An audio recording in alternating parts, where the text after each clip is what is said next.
Hello, friends and family. My name is Liizen. This will be my first video I've done for video games. Been a gamer all my life. So the game I have chosen, well, had no other choice. I saw a lot of positive reviews about this. It's called the Raintime. It's by Sonic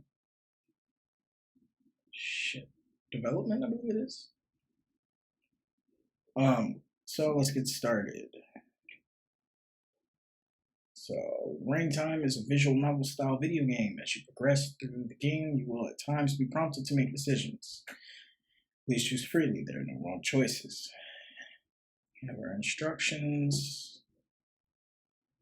So, Soka development. My bad, I butchered that completely. I'll probably butcher a lot of words in this, just a heads up. My reading, my words, and my timing are horrible. The manuscript for this game was delivered to my doorstep in spring 2019 by William Hoffman, a distant friend of mine who I attended college with. Cool. In order to protect their identity, the names of all persons mentioned have been changed. What else we got? 3 days after his unannounced visit, William's lifeless body was discovered in his room. Damn. Rest in peace, William. Oh, shit.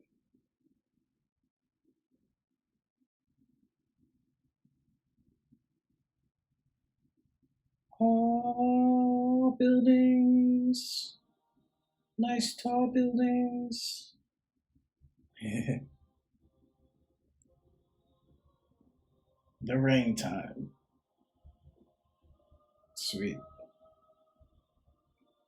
So we'll take this moment to let you guys know. Please feel free to subscribe, like, comment, share down below. I appreciate it.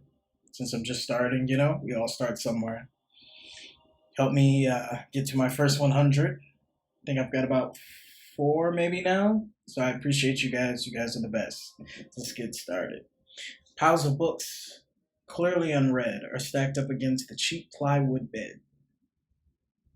The floor is littered with pencils, torn beer coasters, clothes, an empty cognac bottle. Apparently I'm a drunk. Excuse my mess. And a cell phone that vibrates with a sonorous hum. 28 times the small device rings, but it doesn't wake the sleeping student. Damn, you sleep hard. Whew. He remains unconscious until late in the afternoon, when the humming has long since subsided. I sleep pretty hard, apparently. Then I stir.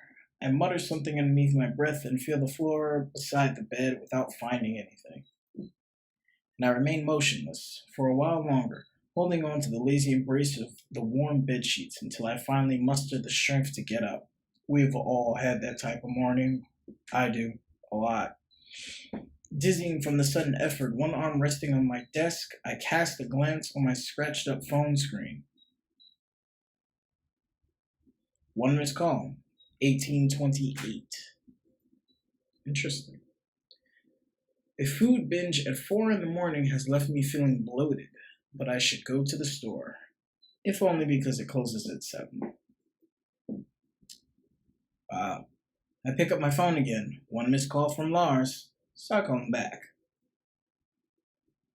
Lars is like the generic German name, isn't it?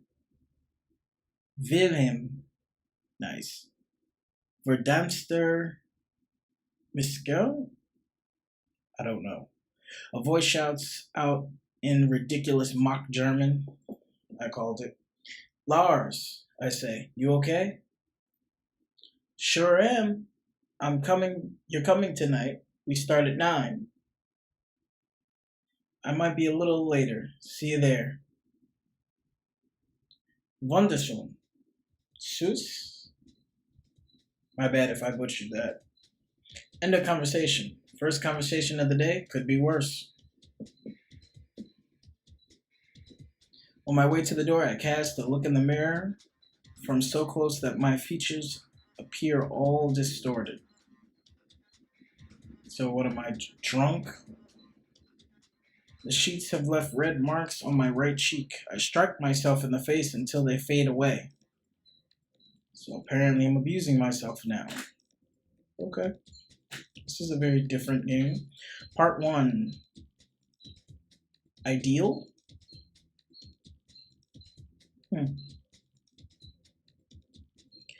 There's an afterthought of rain in the air. I cross the street and dive into a residential area, swiftly navigating the concrete labyrinth of post-war housing developments that make up Ryeberry.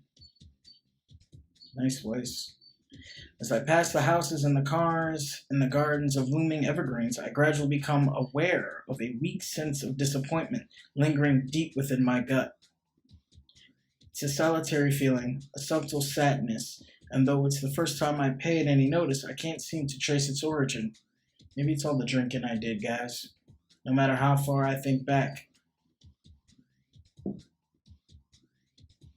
When I arrive at E-Mart, a security guard signals that the store is closing. Fucking E-Mart. Catching my breath, I watch silently as the last cars leave the adjacent parking lot. I take off my jacket. It's unnaturally warm for a December evening.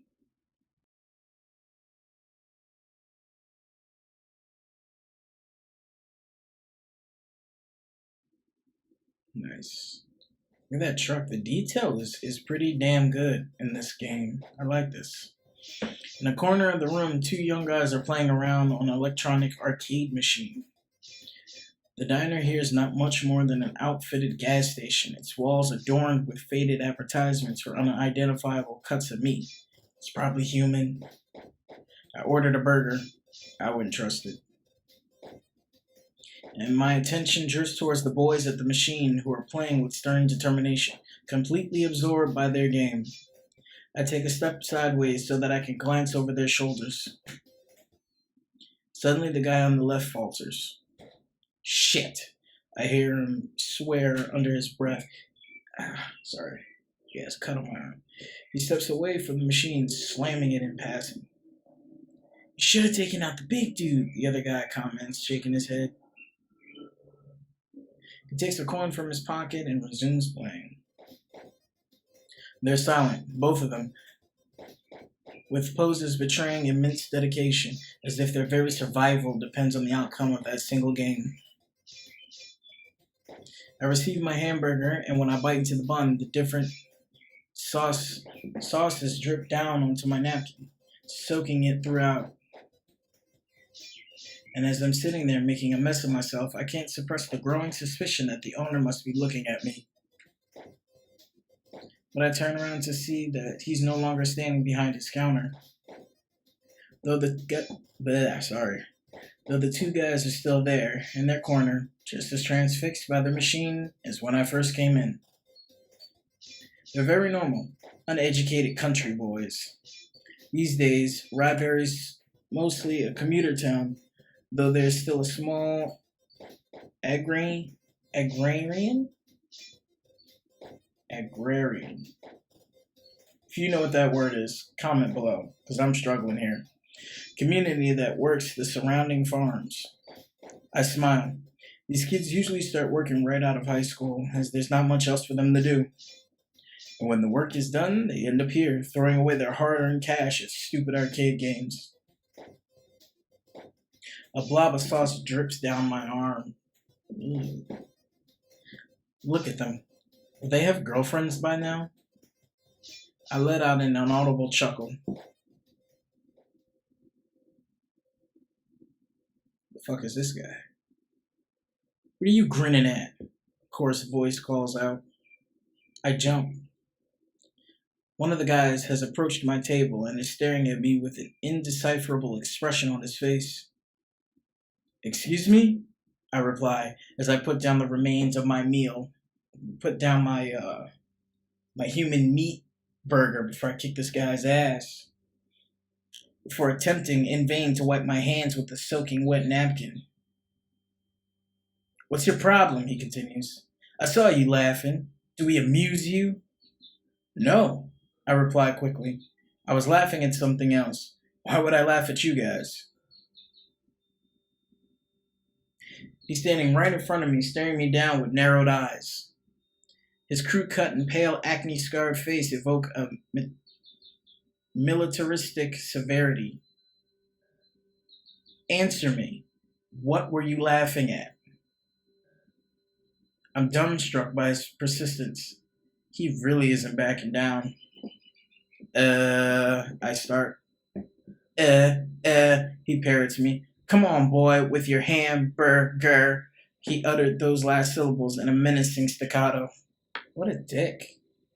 I was thinking about a friend of mine. I answer somewhat dismissively. It's just a joke. Tell me the joke, he replies instantly. Oh, come on. It was an inside joke, I add. You wouldn't get it anyway.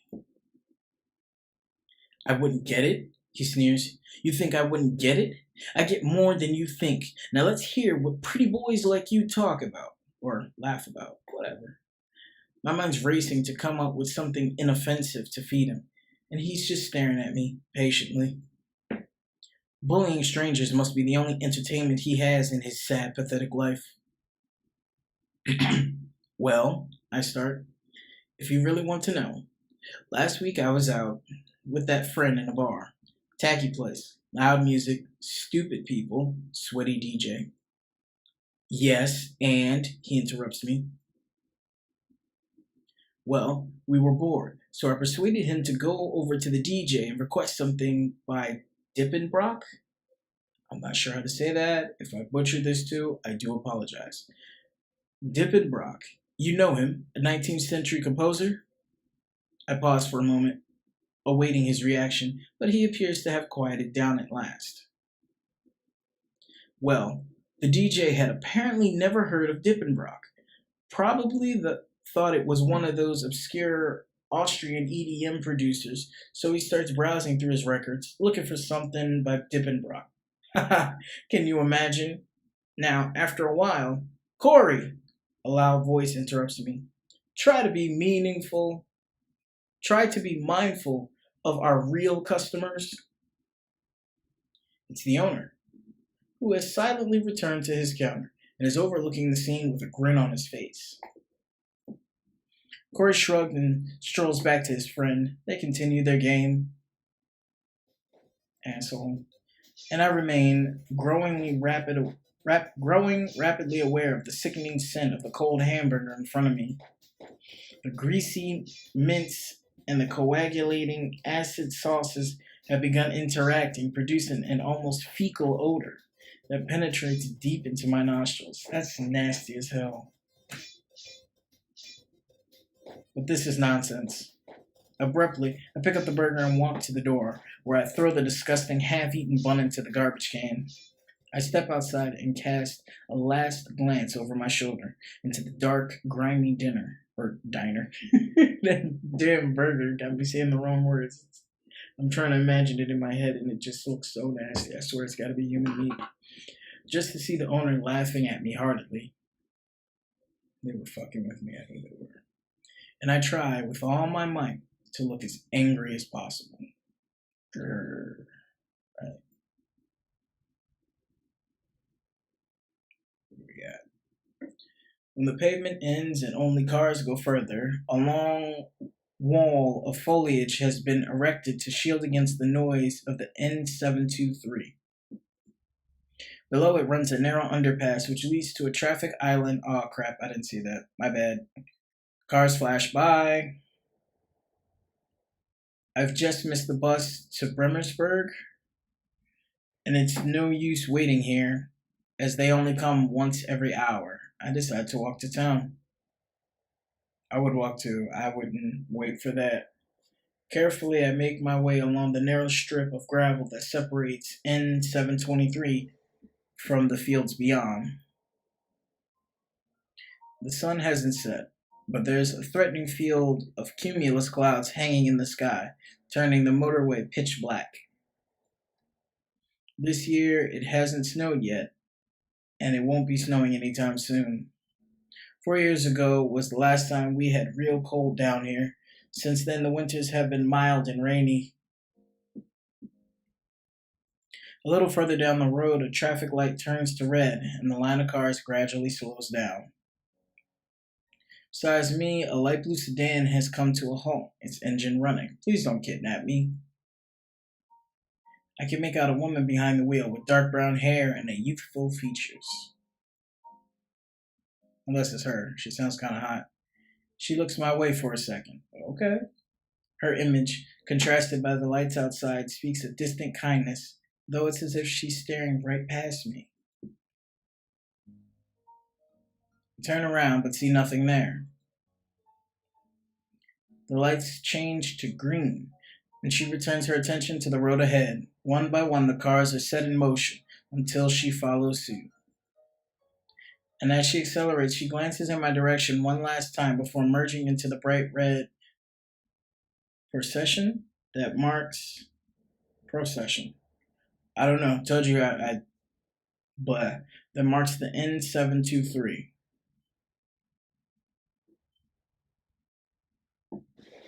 Oh hell no.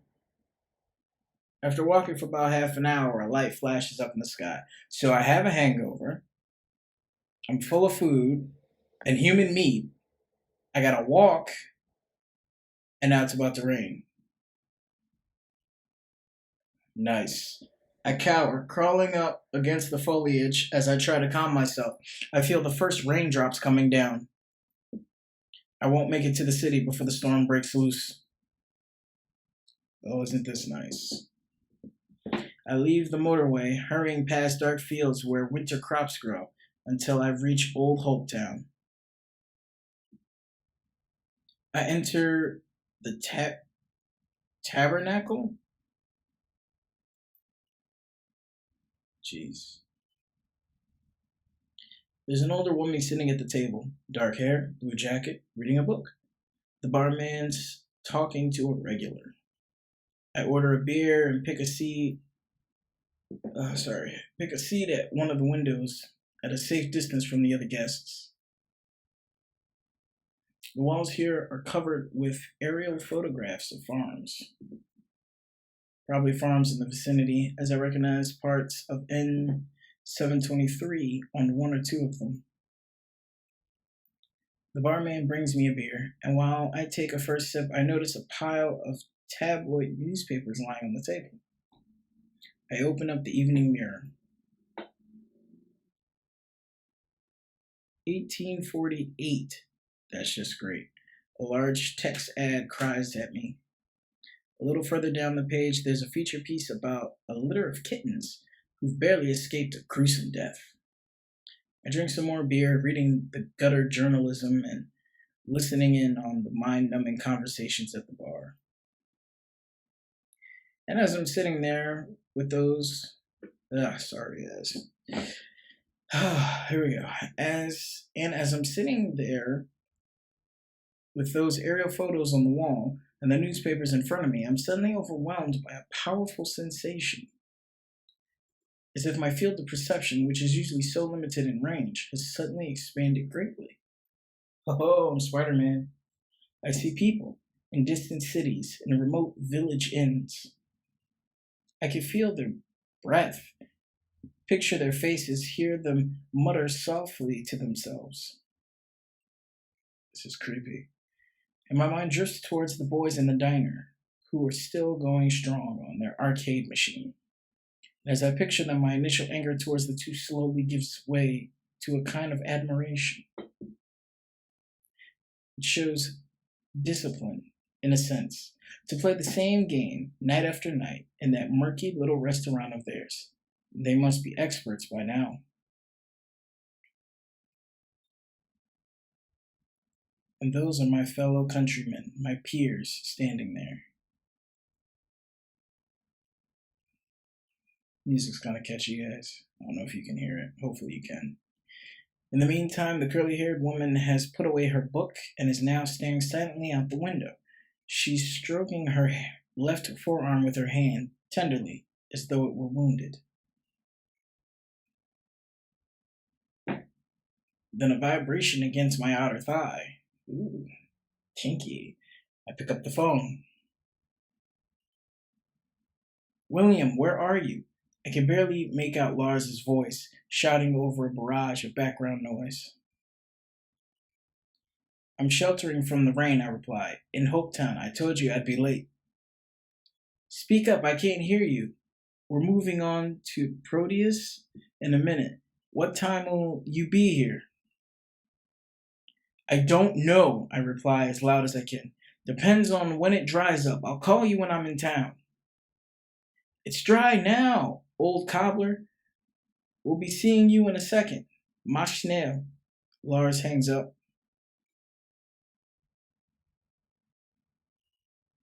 And as I put away my phone, I notice that the little inn is suddenly wrapped in complete silence. Oh shit. The barman and the guests, who've apparently followed my conversation closely, are all looking in my direction. What are you guys looking at? I smile at them awkwardly and move to pick up the newspaper, but I hesitate.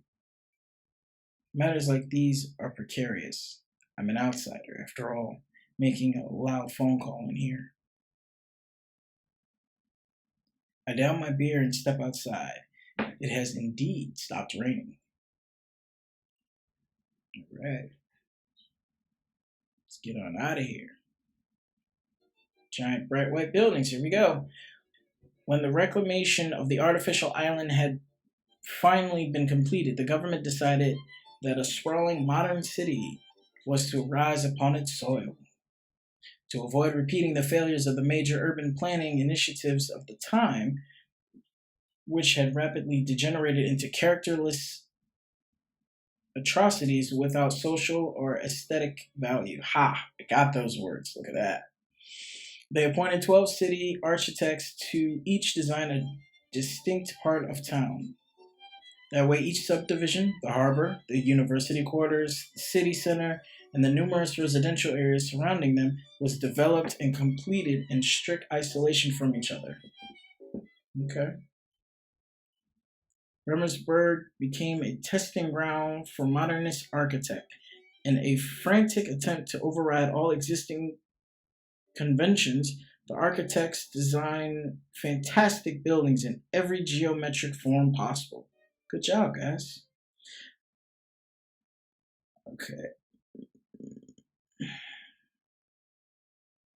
Sorry, I got a massive headache in my eye.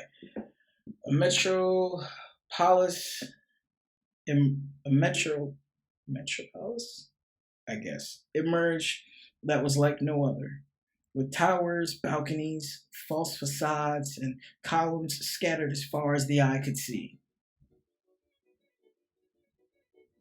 Although, for a pedestrian, the chaotic whole is still somewhat navigable. Cars get lost in the labyrinth network of streets, in which only the broad inner ring provides any sense of direction. Ugh, God, does it have to be all reading? It's especially in summer when Bremersburg is at its saddest, when the bright sun reveals in all its glory just how eerily the city comes together. It's in these months that the forever lost traffic is at its busiest, causing the honking and roaring of the motors to melt together into a quieting groan. Told you I'd be butchering words all day. In winter, however, when night falls early, the city truly comes into its own. As the corners and dead ends flood with shadows, its architectural peculiarities are obscured, merging the colors and textures of the different buildings, which are normally so contrasting, together into a homogeneous whole with a visual complexity that's surreal to behold. During heavy rainfalls, when the extensive drainage systems is rendered incapable of disposing all of the water, streets turn into rivers, and stairs into waterfalls, and basements into deep, dark pools. And the gutters and the drain pipes bring forth gurgling sounds, mysterious tones that resound throughout the streets in unfolding dissonance of gradually dissipating rainwater. Sounds very indifferent. Not a place I would want to be in the middle of the night, nor during a rainstorm. Probably freak me the hell out. The lake lies dark in front of me. Fresh winds are rapidly pushing away rain clouds, revealing a yellow evening sky. A long breakwater has been built around the harbor of Bremersburg, extending far into the water. There was a piece of the Evening Mirror about a drunkard who'd fallen off of it a few weeks ago. He was saved, in the end, by a homeless guy. Good job, dude. I scratch my hair, which is almost dry now. Tension is building in my loins that gradually pushes me away from the lake. I could use this time more productively to prepare for a lecture or something like that. I chuckle.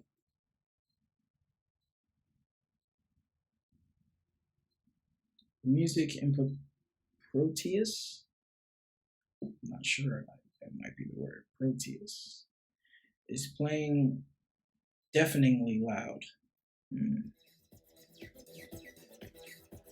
I look around for a moment without recognizing anyone and push past the bar towards the rear of the building, where some lonely men are standing against the wall. Yeah, I'd be that guy against the wall. I don't do crowds too well. Don't invite me to parties. I mean, I can make it fun, but I'll mostly stand against the wall. I think that's like 90% of my life is against the wall. Lars pounces me immediately.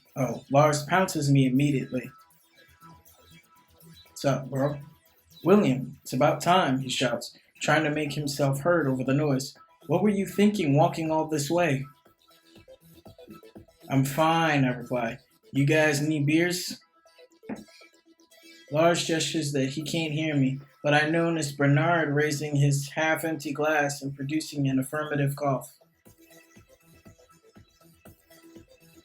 The bar's crowded with dark figures, men in their 30s, unshaven, some with baseball caps pulled far over their eyes. They're all drinking beer silently as the music's too loud for conversation. William can afford to buy us beers, even though he spends all of his money on overdue fees, Matt shouts cheerfully as I return with 4 glasses. My fine's gone up to 38. Oh, my fine's gone up to 38 fucking 50, I call back. Have you seen the cars those librarians drive nowadays? Lars adds dryly. But on a serious note, Matt starts, you could probably rent a better place if it weren't for all of that money you owe the library. I mean, something closer by so you wouldn't have to walk. Listen, Matt, Lars interjects. You don't know the first thing about the student housing situation around here. Your daddy sets you up with a penthouse apartment, remember? That disqualifies your views on real estate. Now, William here is a man of the people, he continues. He rents in Ryberry because that's where the masses dwell. We aren't all equally privileged. Shut up, Lars, I reply. You're getting off again. Oh, you're going off again. You getting off again? My bad. I drink some beer to calm my throat, which has become hoarse from all of the shouting. Matt started dancing one of his goofy dances. Then I see him pointing towards his chest.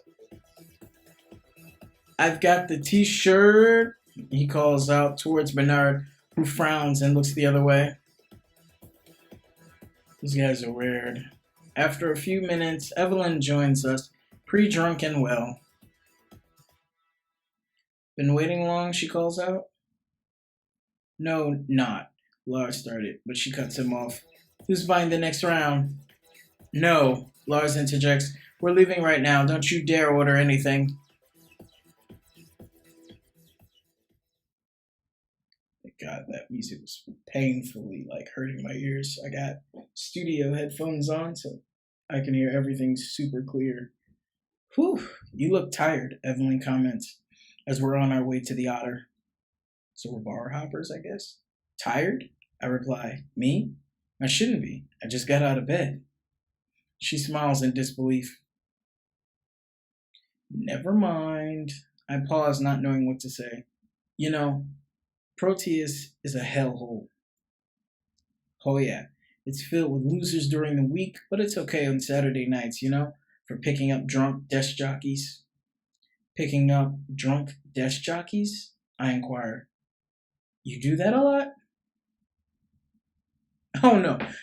Oh, not at all. But you get the idea. She casts me a teasing glance. Still, it's a lot more fun on weekends. Try it.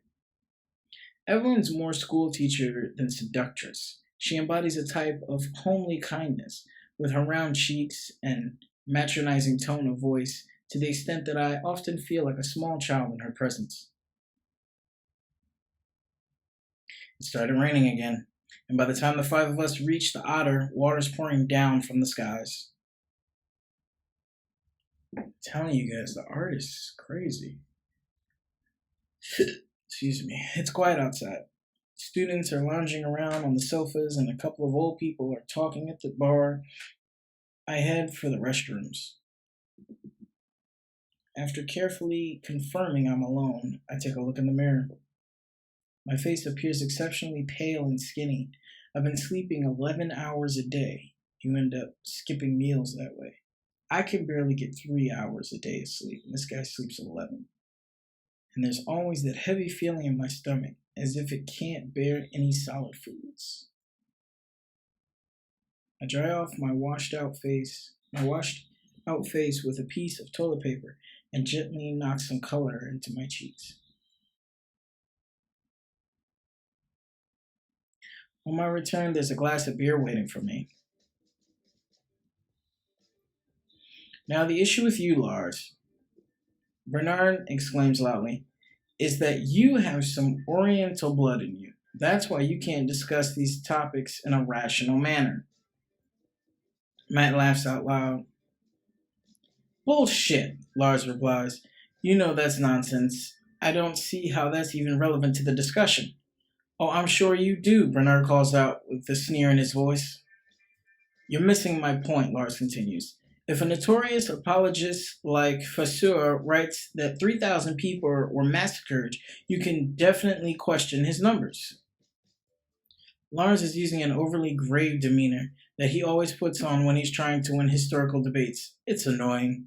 But so is Bernard. So they cancel each other out. Come on, how many people are you going to shoot down with an M95? Bernard coughs loudly, sending a cascading echo throughout the bar. They were on that island for 2 months, tops. 3 months, Lars corrected him. Remember Bobby Jarre? 30,000 dead in only 2 days. I really don't see the point you're trying to make. Bobby Jarre? Why would you even bring that up? I'm about to interject, but I changed my mind. Look, I think a death toll of 3,000 is on the conservative side, Bernard continues soothingly, but you're clearly exaggerating. You people always want to blame us for everything. You people? Lars exclaims. Bernard, what are you implying? I told you I'm not Oriental. As a German lit major, I don't really excel in trivial knowledge, let alone history. But that's okay. I know other things. My analytical skills are a lot better developed than theirs. And there's that strange contentment I get from fathoming an old forgotten piece of literature, a sensation that goes far beyond the world of dry facts. Something personal, not suitable for pub talk. Evelyn returns from somewhere. I finish my beer. William, you look pale. You should go outside more, Evelyn calls in my direction. I'm trying to think up a witty comeback, but I'm tired. And Matt beats me to it. What do you mean, go outside more? He's walked here all the way from Rybury. From Rybury? Evelyn gasps in surprise. Let's move to the sofas, I reply, weary of their Morse banter. They would drive me nuts. New guests arrive and shake out their coats. The barman pours drinks. Voices reverberate. It's warm. Someone hands me another beer. It's growing increasingly more difficult to follow the conversation. I'm drunk. Like bad drunk. After a while, we're sitting at the wooden table that stands against the back of the room. The chair I'm sitting on is upholstering with a lovely green velvet that glides softly through my fingers like damp moss. Ew. Electronics, wind instruments. But that's not true innovation. The electronics just add without changing the fundamental structure of the music. If a rock band uses a violin or a keyboard, it's nice as something extra, but it doesn't threaten the holy trinity of guitar, drum, and bass. Bass. They're the same thing, right? Just imagine there are millions of bands. Every conceivable song has been written before. Every pop song, Bernard interjects, but they ignore him. That's so stupid. I can hear from the way you're talking that you don't even have a basic comprehension of music theory. Do you even know what frequency is? I focus my attention towards the large tri-heart art Nouveau posters hanging above the bar. By the way, I saw you had the t-shirt. That's great, Evelyn calls out to Matt, who's who's disinterestedly tearing up a beer coaster. A smile appears on his face. That's right. I've got the t-shirt. Can't wait till January.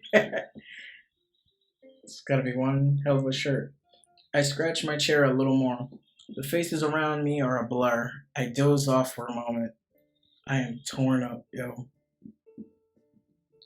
You should drink something, a voice calls out to me.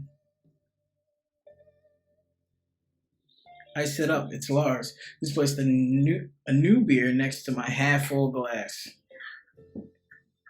Sure thing, I reply quietly as I take a sip and doze off again. Time passes. Voices grow silent. Evelyn leaves as she's got work the next morning. The older people have also disappeared. And someone, somewhere, starts speaking. Have they forgotten I'm here? Did they ditch me?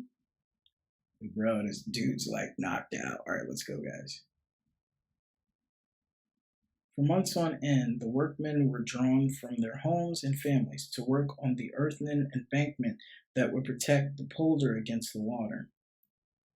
At night, they were packed tightly together in their makeshift barracks. Even the slightest breeze would set the cold, dark water of the lake beating up against the wooden walls. And the only thing that kept them warm was the thick layer of mud that was caked to their bodies like a protective shell. They set to work with iron willpower every day under conditions that bordered slavery, a task that seemed as endless as the waters of the artificial lake. But a superhuman ethos lived among them, a steely resolve that kept the men united, as if their minds were reverted together and they no longer cared for matters of every day.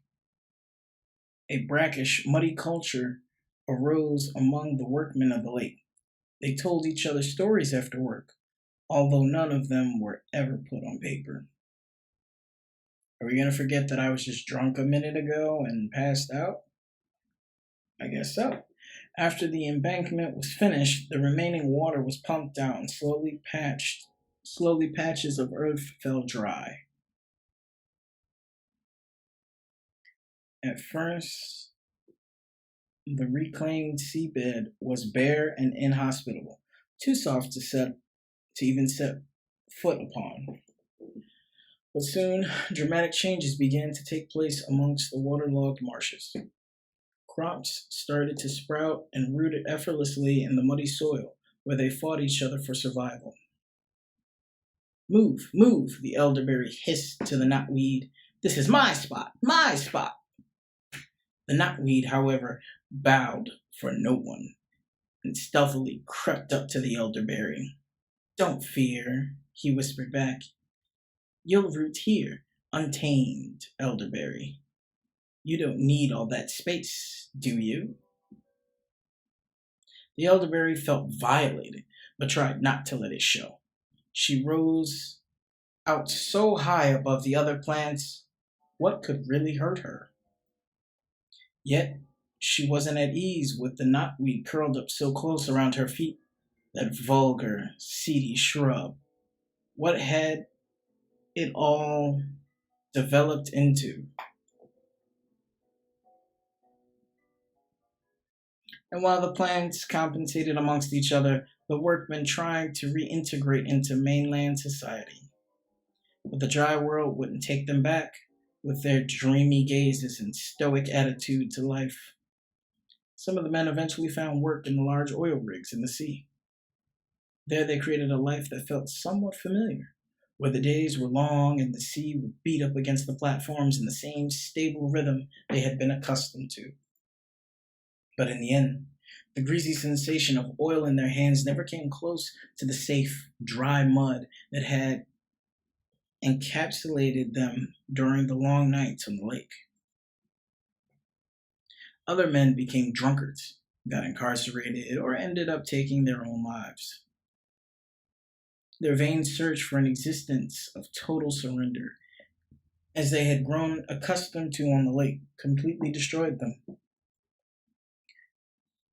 They were rendered in debt to a path and an immaterial battle against the forces of nature that had existed only for a very short period of time.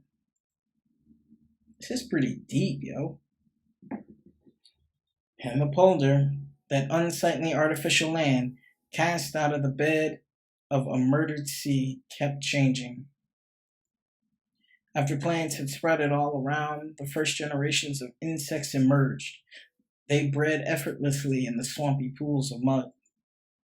At first, there were thousands, then hundreds of thousands, then millions.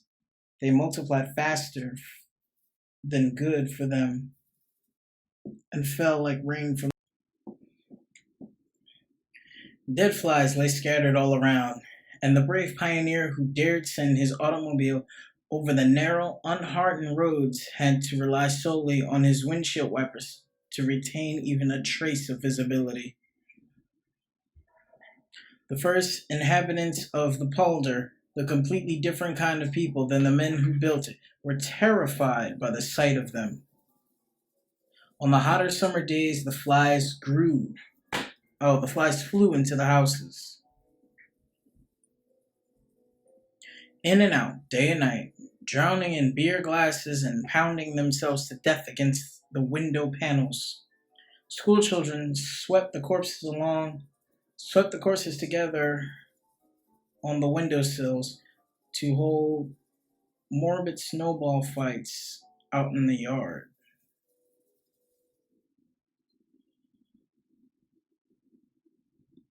Let me get this straight. So little children were sleeping dead flies and throwing. That's nasty as hell.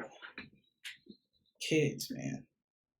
And there was always that maddening sound, that noise that after getting out of bed in the morning started with a dozen flies pounding against the glasses, and upon arrival in the kitchen had already swollen to a huge humming choir.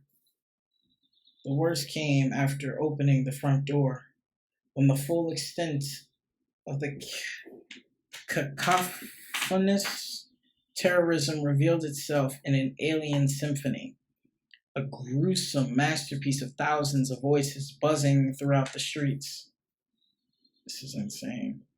There were only a few summers in which the fly population was this high. That was before the spiders came. What the? Oh, man.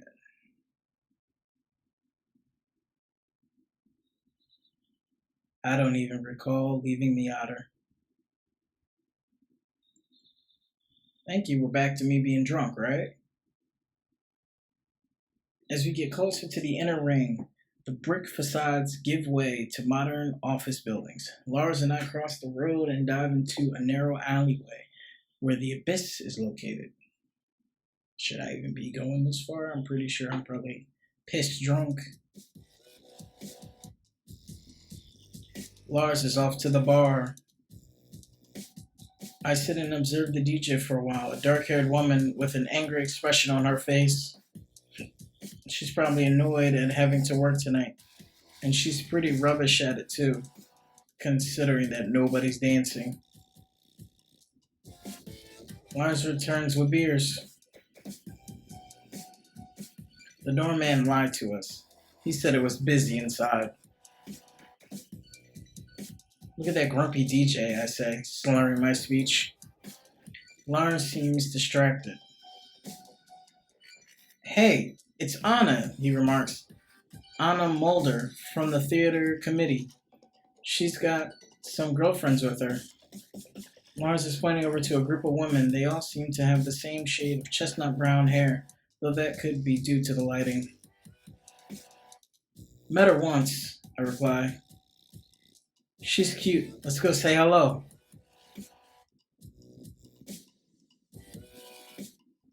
We approach the girls, with Lars leading the way. I'm starting to see the world a little sharper again.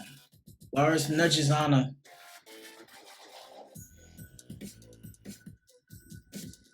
This is Mr. Hoffman, he announces to the girls, pointing at me. You know him, right? Anna casts a glance in my direction. I don't think I do, she replies. But how have you been doing, Lars? Uh, Sasharian beats pound into me, dragging me further out of my fatigue. My attention's grabbed by the girl standing next to Anna. She's short, and on closer inspection, it appears her hair is slightly lighter than the others. Isn't her name Caroline? Or Jasmine, maybe? She's majoring in anthropology, and she's also on the theater committee, if I recall correctly. There's something about the way her pointy nose protrudes above her fine upper lip. It's tender. Ooh. Noble, almost. Suddenly, she looks my way and smiles, though it's a tormented smile. She thinks I'm a creep, staring at her like this. I avert my gaze. Damn. I take a sip of beer and hold the glass up to the light. The yellow liquid gently washes back and forth, evoking an impression of waving cornfields. Jasmine's a pretty girl. It'd be better if she didn't see me standing here by myself. I feel an urge to go outside. I lean over to interrupt Lars's conversation. Hey Lars, I'm calling it a night. This place closes in 10 minutes. He shouts back into my ear, stay a little longer. No, I'm not staying in this place no. No. Exactly 10 minutes later, I'm standing outside.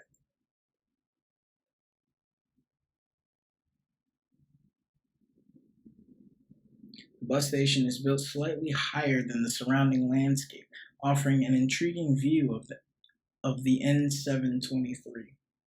In the distance, I can see a vast expanse of fields and wind turbines that lead all the way to the edge of the polder. This is one high up ass thing. Going into the abyss was a ridiculous waste of time. I try to recall how Lars talked me into it, but it's fuzzy. The stuffy air, the weak beer, the conceited voices. It may have started raining outside as the humming of night seems to have grown slightly louder. What would Lars and Anna be doing at the moment? Just in case if this gets any weirder, this may not be for kids. So if you're a kid, I would advise you to probably go find a Teletubby to watch or something. With my right hand, I softly stroke the empty seat beside me, the engines making a gurgling sound.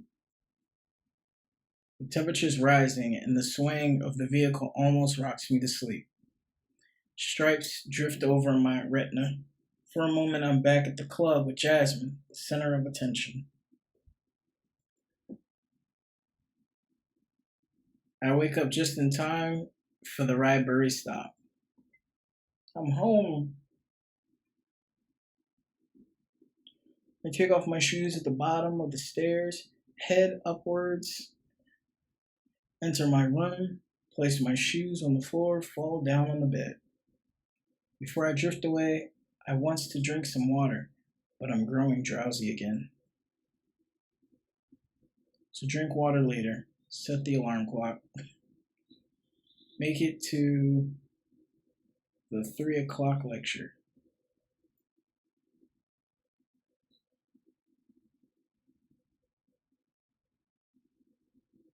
The water nymphs left long ago.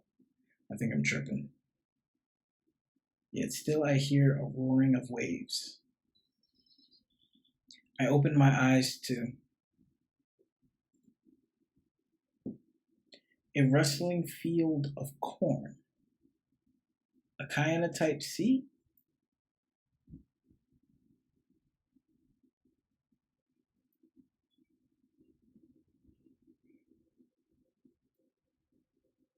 I'm clicking, but nothing's happening.